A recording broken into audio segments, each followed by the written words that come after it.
നിങ്ങൾ നോക്ക്, സക്കാത്ത് കൊടുക്കാൻ അർഹതയുള്ള ആൾക്കാരൊക്കെ സക്കാത്ത് കൊടുക്കുകയാണെങ്കിൽ എത്ര പാവങ്ങളെ സംരക്ഷിക്കാൻ കഴിയും? ഈ മലപ്പുറം ജില്ലയുടെ ടൗൺ ഏരിയകളിലൊക്കെ ഏറ്റവും കൂടുതൽ കച്ചവടം ചെയ്യുന്നതാരാ?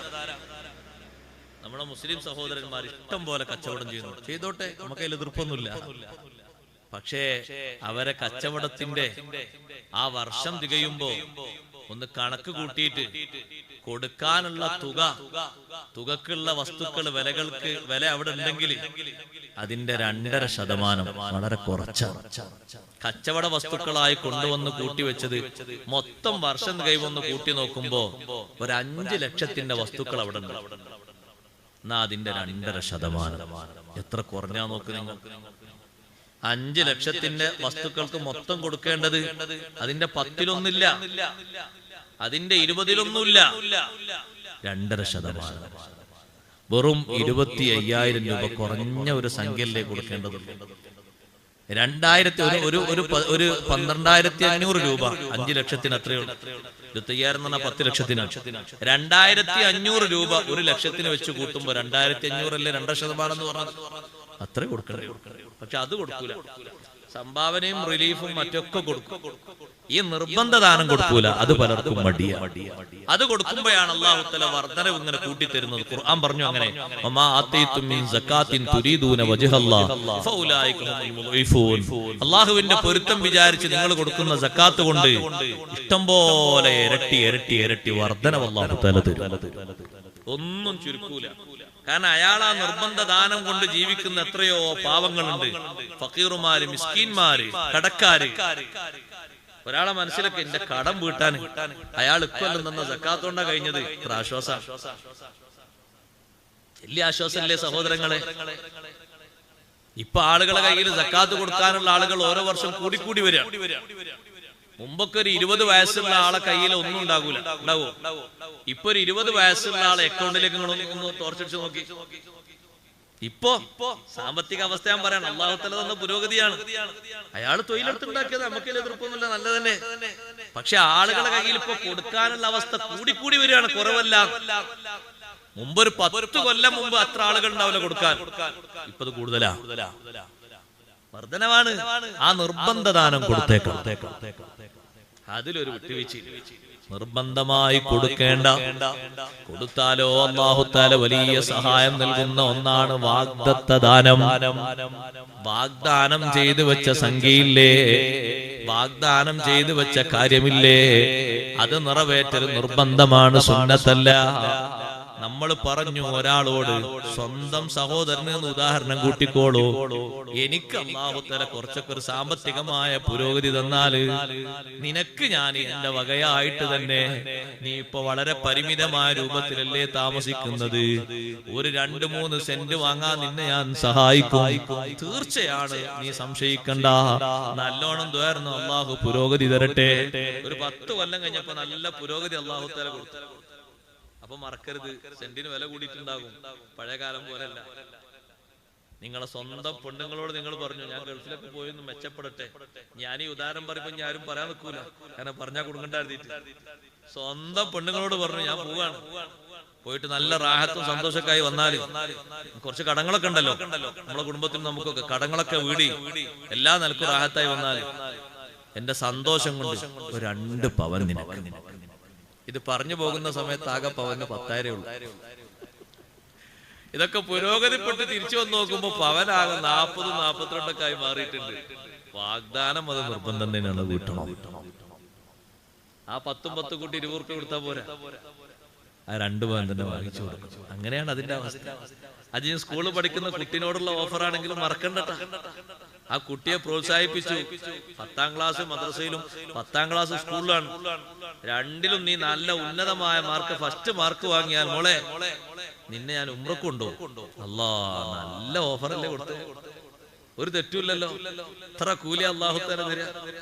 പക്ഷെ ഈ കുട്ടി അന്ന് ആകെ 7ാം ക്ലാസ്സിൽ എത്തിയിട്ടുള്ളൂ. 3 കൊല്ലം കഴിഞ്ഞിട്ട് മറിഞ്ഞു വന്നപ്പോ ഉംറന്റെ കാശൊന്നായിട്ട് തരം തിരിഞ്ഞു വന്നിട്ട് ഇപ്പള്ളിനെക്കാളും 20-25 രൂപ മുന്നോട്ട് പോയിട്ടുണ്ട്. എന്ത് കൂട്ടിക്കോളൂ, എന്നാലും ആ ഓഫർ വിടാൻ പറ്റില്ല, അത് കൊടുക്കണം.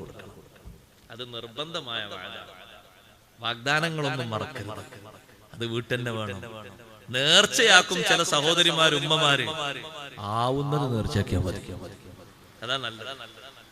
ആവുന്നത് നേർച്ചയാക്കി, കഴിയാത്ത നേർച്ചയാക്കിയാൽ വലിയ ബുദ്ധിമുട്ടല്ലേ, കൊടുക്കേണ്ടി വരുമല്ലോ. എന്താ നേർച്ച? ചെറിയ നേർച്ച ഒന്നുമല്ല, വലിയ നേർച്ചയാക്കി.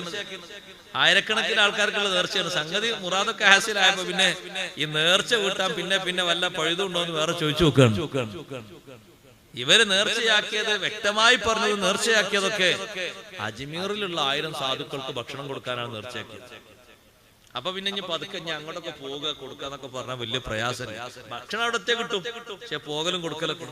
അപ്പൊ പിന്നെ നമ്മൾ ഇവിടെ ഉള്ള ഏതെങ്കിലും ഒരു 1000 ആൾക്കാരെ വിളിച്ചിട്ട് അല്ലാതെ അവിടെ തന്നെ കൊണ്ടുപോയി കൊടുക്കണം. നേർച്ച അങ്ങനല്ലേ. അതൊരു പള്ളിയിൽ ഈത്തിക്കാഫിരിക്കാൻ നേർച്ചയാണ്. ഏതെങ്കിലും ഒരു പള്ളിയിൽ ഈത്തിക്കാഫിരിക്കാന്നാണെങ്കിൽ സുഖമായിരുന്നു. നിങ്ങൾ ആ നേർച്ചയാക്കിയത് മസ്ജിദുൽ ഹറാമിലെ ഈത്തിക്കാഫാണ് നേർച്ചയെങ്കിലോ മസ്ജിദുൽ ഹറാമിൽ തന്നെ പോയിട്ട് ഈത്തിക്കാഫിരിക്കണം. ഇവിടെ ഏത് പള്ളിയിൽ ഇരുന്നാലും അതിന് മതിയാകൂല.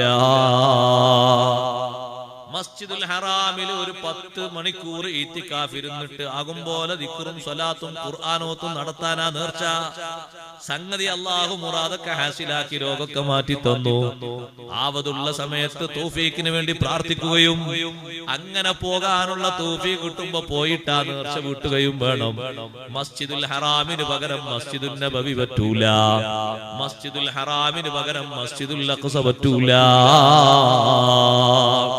അതേ സമയത്ത് മസ്ജിദുൽ നബവിയിലാണോ നിങ്ങൾ നേർച്ചയാക്കിയത്, പകരം മസ്ജിദുൽ ഹറാമിൽ ഇരുന്നാൽ മതി. മസ്ജിദുൽ അഖ്സയിൽ ഇരിക്കാനാണോ നേർച്ചയാക്കിയത്, അങ്ങോട്ട് പോകാൻ പേടിയാണ്, പകരം പോയി മസ്ജിദുൽ ഹറാമിൽ ഇരുന്നാലും മതി. ആ നേർച്ച വീടി കിട്ടും. ലോകത്ത് ഏതെങ്കിലും ഒരു പള്ളിയിൽ നിന്നാണോ പറഞ്ഞത്, നിങ്ങളെ നാട്ടിലെ പള്ളിയിൽ പോയി ഇരുന്നാൽ മതി, പുറത്തെവിടെയും പോകേണ്ട ആവശ്യമില്ല. ആവുന്നതേ നേർച്ചയാക്കാവൂ, കഴിയുന്നത് മാത്രമേ നേർച്ചയാക്കാവൂ. നേർച്ചയാക്കുമ്പോ പറയാൽ ആ സഹോദരങ്ങളെ നേർച്ചയാക്കുക, മനസ്സിൽ നിയ്യത്തായാലും നേർച്ചയാകൂല. നേർച്ചക്ക് ലഫ്ള് വേണം. മനസ്സിലുള്ളതൊക്കെ നേർച്ചയാക്കുകയാണെങ്കിൽ നമുക്കൊന്നും നേർച്ചയ്ക്ക് നേരുണ്ടാവുള്ളൂ. മനസ്സിൽ കരുതുന്നോണ്ട് നേർച്ചയാകൂല. അത് പറഞ്ഞു അത് സ്ഥിരപ്പെട്ടു. ഒരു വാഗ്ദത്തം അത് ഇങ്ങനെ കൊടുക്കണം എന്നുള്ള അങ്ങനെ പറഞ്ഞു പോയാലേ കൊടുക്കണം. അഷ്റഫുൽ ഖൽഖ് റസൂലുള്ളാഹി സ്വല്ലല്ലാഹു അലൈഹി വസല്ലം തങ്ങൾ വഫാത്താകുന്നതിന് മുമ്പ് ഒരു സ്വഹാബിയെ വിളിച്ചിട്ട് പറയുന്നു, ഇനി പൊതുമാലിൽ നിന്ന് സ്വത്ത് വന്നാൽ നിങ്ങൾക്ക് ഞാൻ ഇത്രയും തരുന്നു. അങ്ങനെ 2 കൈയും കൂട്ടിയിട്ടാ തങ്ങൾ പറഞ്ഞത്. തങ്ങളെ വഫാത്തിന് ശേഷം ആദ്യമായി ബൈത്തുൽ മാലിലേക്ക് സ്വത്ത് വന്നത് ബഹ്റൈനിൽ നിന്നാണ്. നമ്മൾ കേൾക്കുന്ന ബഹ്റൈനില്ലേ, ആ ബഹ്റൈനിൽ സ്വത്ത് വന്നപ്പോ സയ്യിദുന അബൂബക്കർ സിദ്ദീഖ് റളിയല്ലാഹു അൻഹു വിളിച്ചിട്ട് ചോദിച്ചു, അല്ലാഹുവിന്റെ റസൂൽ സല്ലല്ലാഹു അലൈഹി വസല്ലം ആർക്കെങ്കിലും കടമായിട്ട് വല്ലതും തരാനുണ്ടോ, വാഗ്ദാനമായിട്ട് ആരോടെങ്കിലും എന്തെങ്കിലും പറഞ്ഞിട്ടുണ്ടോ?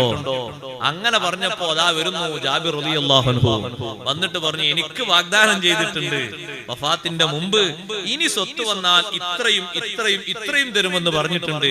2 കൈയും ഇങ്ങനെ കൂട്ടിപ്പിടിച്ചിട്ടാ പറഞ്ഞത്.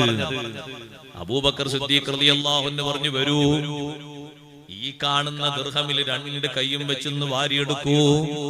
ജാബിർ റളിയല്ലാഹു അൻഹു 2 കൈയും കൂട്ടിയിട്ട് വാരിയെടുത്തു. അതെണ്ണി നോക്കാൻ പറഞ്ഞപ്പോ എണ്ണി നോക്കിയപ്പോ 500 ദിർഹമുണ്ട്. അതിലേക്ക് അതാ 1000 ദിർഹം കൂടി കൂട്ടിക്കൊടുക്കുന്നു. ഒരു കോരൽ 500 ദിർഹമല്ലേ, അപ്പൊ 2 കോരലാകുമ്പോ 1000 ആയി, 3 എണ്ണമാകുമ്പോ 1500 ആയി. 1500 ദിർഹം അങ്ങ് കൊടുത്തു. അവിടുത്തെ ഒരു വാഗ്ദാനവും നടപ്പിലാകാത്തതില്ല. അത് അല്ലാഹു സുബ്ഹാനഹു വ തആല